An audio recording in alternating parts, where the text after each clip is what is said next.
Troisième année, des figures semblables. Alors, tout d'abord, vous devez savoir ce que sont des figures semblables. Des figures semblables, ont leur côté homologue de longueur proportionnelle et leurs angles homologues de même amplitude. De ce fait, il y a ce que l'on appelle un rapport de similitude pour passer d'une figure à une autre. Ce rapport s'appelle K et on le trouve en faisant toujours un rapport de l'image sur la figure de départ. Ensuite, au niveau du K, trois possibilités. Si le K est plus grand que 1, cela veut dire qu'on a affaire à un agrandissement. Si le K est compris entre 0 et 1, ce sera une réduction. Si le K est égal à 1, cela veut dire qu'on a affaire à une isométrie. Une isométrie, c'est quand les figures sont superposables. Ensuite, il y a des cas de similitude dans les triangles. Trois cas possibles. Le cas CCC, ça veut dire que deux figures sont semblables si elles ont leur côté homologue de longueur proportionnelle. Le cas AA, on dira que des triangles sont semblables si ces triangles ont des angles homologues de même amplitude. CAC, on dira que deux triangles sont semblables s'ils ont un angle homologue de même amplitude compris entre des côtés homologues de longueur proportionnelle. Et le cas que j'ai baptisé PPP, c'est-à-dire que des triangles sont semblables s'ils ont des côtés homologues parallèles. Alors, dans ce chapitre, nous avons également vu les relations métriques dans le triangle rectangle, trois formules à connaître, c'est-à-dire que ici, le côté de mon angle droit au carré est égal en fait à l'hypoténuse, donc BC, fois sa projection orthogonale, donc BH. On a la même formule, mais pour l'autre côté de l'angle droit, c'est-à-dire AC au carré, qui est égal donc au produit de l'hypoténuse par sa projection orthogonale sur l'hypoténuse, donc HC. Après, il y a une propriété concernant la hauteur, ici à H, dans mon triangle rectangle BAC. La hauteur au carré est égale au produit des segments qu'elle détermine sur l'hypoténuse, donc BH fois HC, tout simplement. Ensuite, nous avons vu un lien entre rapport de similitude et R et périmètre, donc c'est-à-dire que le rapport de similitude est égal au rapport des périmètres, en prenant évidemment le périmètre image comme numérateur, et le rapport de similitude au carré est égal au rapport des aires en prenant l'aire image au numérateur. Alors voici un exemple numérique d'exercice que je peux vous donner concernant par exemple les périmètres. Je vous donne donc trois dimensions d'un triangle ABC et je vous donne le périmètre d'un triangle image. Je vous dis que ce périmètre vaut 36. L'idée est donc de retrouver les valeurs de mon triangle image. Du coup, qu'est-ce que je vais faire ? Je vais calculer le périmètre de départ en faisant 10 plus 6 plus 8, 24. Grâce à la formule que je viens de voir, je sais que le rapport de similitude est égal au rapport des périmètres, donc P' sur P. Je prends donc le 36 que je divise par le 24, donc 36 divisé par 24, ça fait un rapport de 3,5. En gros, il y a eu un agrandissement. Donc je sais que pour passer de cette figure-ci à celle-ci, le rapport est de 3,5. Donc je vais prendre toutes les valeurs et je vais les multiplier par 3,5 pour pouvoir trouver donc mes valeurs images. C'est ce que j'ai fait ici, j'ai trouvé 15, 12 et 9. Ce sont donc les valeurs images. Pour vérifier que mes réponses sont correctes, il suffit de faire 15 plus 12 plus 9 et de vérifier que ça donne bien 36. Tout simplement. Dans ce chapitre, vous devrez également être capable de résoudre une démonstration non vue. En voici une. Je vous donne donc ce schéma, qui est sans couleur évidemment, et je vous demande de démontrer ceci. FB est égal à GH qui est égal à AG fois HB. Alors, première chose à faire, on n'a aucune info, donc déjà c'est réaliser les hypothèses. Au niveau des hypothèses, qu'est-ce que j'ai ? Je vois que j'ai un cercle de centre O et de rayon AO. Première chose. Ensuite, je vois que j'ai les points A, B, F et G qui sont sur le cercle. Ils appartiennent au cercle. Donc j'indique A, B, F, G appartiennent au cercle. Ensuite, je constate que j'ai AB qui est un diamètre, donc ça je peux le noter. Ou bien alors je peux noter que A, H, O, B sont des points qui sont alignés. Ça marche aussi. Ensuite, je constate que la corde FG qui s'intercepte avec le diamètre AB, donne le point H. Donc je mets que FG qui s'intercepte avec AB, le pont ça veut dire intercepte, donne le point H. Au niveau de la thèse, il suffit de recopier ce qui est noté là-bas, sauf que En gros, pour pouvoir arriver à cette thèse, eh bien, il faut pouvoir utiliser ce que nous avons vu. Et ce que nous avons vu, eh bien, ce sont les 4 similitudes. Les 4 similitudes concernent des triangles. Donc, il va falloir trouver 2 triangles eh bien, qui sont semblables. Pour ce faire, eh bien, on va un peu trafiquer ma thèse. Et donc, on va la retransformer sous forme de rapport. Alors, pourquoi sous forme de rapport? Eh bien, parce qu'une fois qu'on l'aura transformé sous forme de rapport, on saura facilement identifier les 2 triangles qui sont semblables.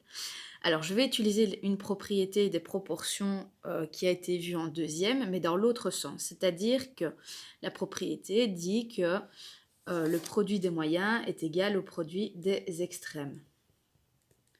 Avec ceci, A sur B est égal à C sur D. Ce qui donne A fois D qui est égal à B fois C. Eh bien, l'idée, c'est d'utiliser cette propriété-ci, mais dans l'autre sens. Donc, on va reconstruire les rapports.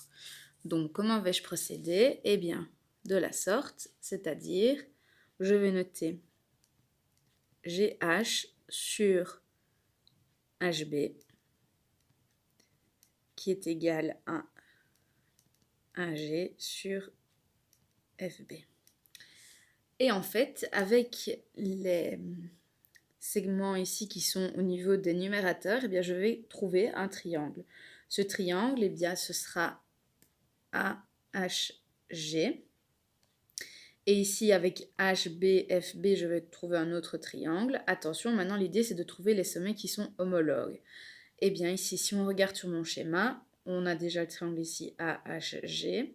L'homologue AH dans HB et F, eh bien, ce sera le H, parce qu'en fait, ils sont opposés par le sommet, donc ce sera le H. Le A, qui est son homologue, le A, il est ici, eh bien, en fait, c'est le F. Pourquoi? Parce que ce sont 2 angles inscrits qui interceptent le même arc. Donc, le A va avec le F, et le G va avec le B pour la même raison. Ce sont également des angles inscrits qui interceptent le même arc, donc B. Et donc ainsi, j'obtiens facilement mon S. Donc l'idée est de prouver que ces 2 triangles sont semblables. Nous allons donc réaliser ma démonstration. On écrit donc dans quel triangle on travaille. On travaille dans le triangle AHG et FHB. On cherche des infos. Souvent, c'est le cas AA qui revient.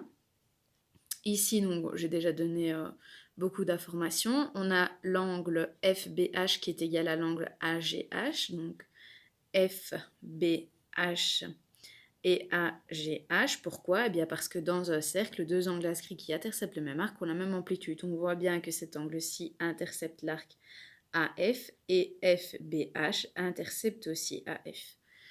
Ensuite, on a FHB et AHG qui sont des angles en fait opposés par le sommet, donc ils ont la même amplitude. Ainsi, on est dans le cas de similitude AA, c'est-à-dire que si 2 triangles ont 2 angles homologues de même amplitude, alors ils sont semblables. On peut donc écrire le S. Attention, toujours bien noter les sommets homologues dans le bon ordre. Dès qu'on a écrit le S, eh bien on peut écrire les rapports. Alors pour prendre les rapports, on prend les 2 premières lettres sur les 2 du bas, les 2 suivantes sur les 2 du bas, et puis la première avec la dernière et la première avec la dernière. Et donc on obtient 3 rapports. Pourquoi 3 rapports? Parce qu'on est dans un triangle, donc il y a 3 paires de côtés. On écrit ces rapports grâce à une propriété qui est la suivante.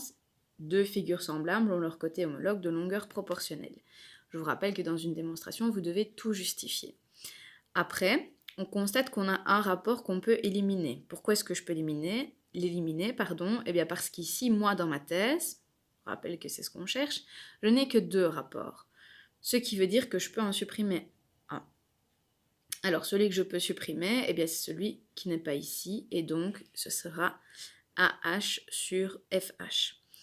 Et puis, du coup, que me reste-t-il? Eh bien, à appliquer la propriété des extrêmes et des moyens, donc la propriété d'une proportion. Je multiplie donc mes extrêmes entre eux et mes moyens entre eux. J'obtiens donc ma thèse initiale. Attention, je n'oublie pas de justifier, car dans toute proportion, le produit des moyens est égal au produit des extrêmes. Voilà donc pour réaliser une démonstration non vue dans le chapitre sur les figures semblables.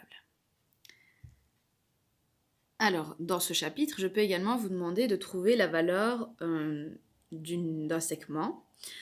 comment faire? Eh bien, ici, donc, vous avez un exercice. Je vous demande de me retrouver la longueur de CE, sachant ici que mes deux triangles sont semblables. Eh bien, comme ils sont semblables, c'est très facile. Qu'est-ce que je peux faire? Eh bien, je peux déjà écrire mon S, puisque je sais que les triangles sont semblables. Je sais donc que le triangle CBE est semblable au triangle ABD. D'accord? Chaque fois, prenez bien les sommets donc, qui se correspondent.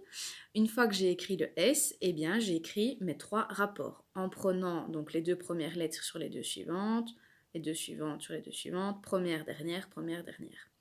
Ensuite, une fois que j'ai écrit mes trois rapports, qu'est-ce que je vais faire? Eh bien, je vais remplacer les segments par leur valeur numérique. Donc ça, il suffit de regarder sur le dessin. On remplace.